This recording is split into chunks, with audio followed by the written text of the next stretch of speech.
the four freshmen. That's my desire.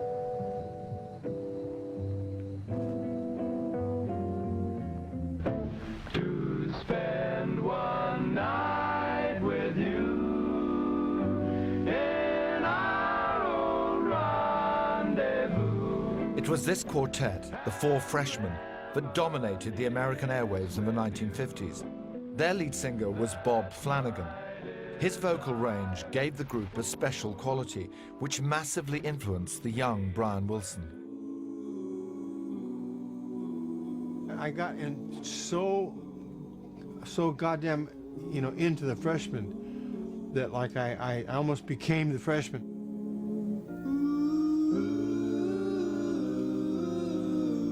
I mean, I could identify with Bob Flanagan's high voice, and I could sing along with it.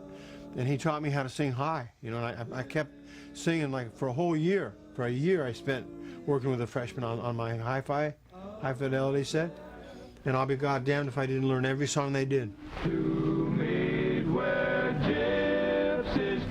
First song we learned was Their Hearts Were Full of Spring, I think, which is of course one of the most beautiful Freshman tunes, and that was our piece de resistance. There's a story told of a very gentle boy and the girl who wore his ring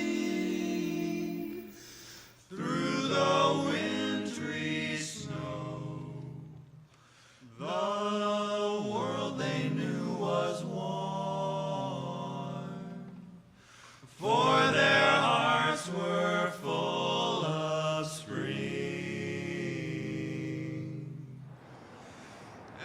The Four Freshmen have been performing since 1948, albeit with numerous personnel changes along the way.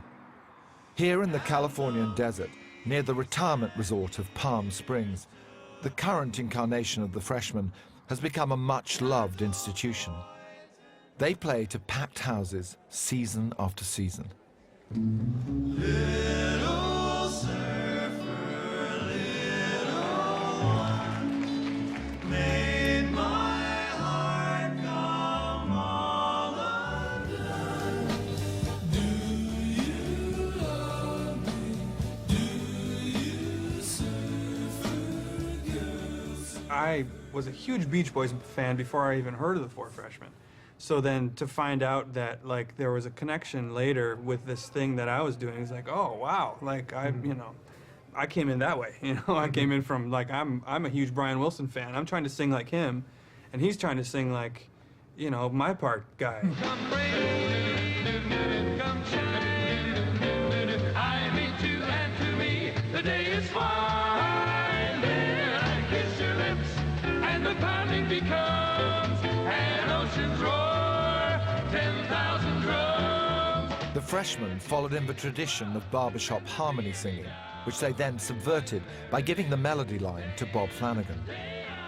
Bob Flanagan was very talented as a falsetto tenor and a full voice tenor, and it became very natural for him, and so they used him on all these high parts, and that was what really inspired a lot of other vocal groups, including the Beach Boys and Brian Wilson. And do you try to stay very close to the original Four Freshmen sound? Is that what you're really trying to achieve? Yeah, definitely. The way that they voiced chords. It's a blue world without you. It's a blue world alone. Just make it as high as you can. Because the higher the top guy can get, the more notes and the better, more interesting chords you can squeeze underneath it. As the top guy gets down, it turns, four parts and get real close the lower you get, With that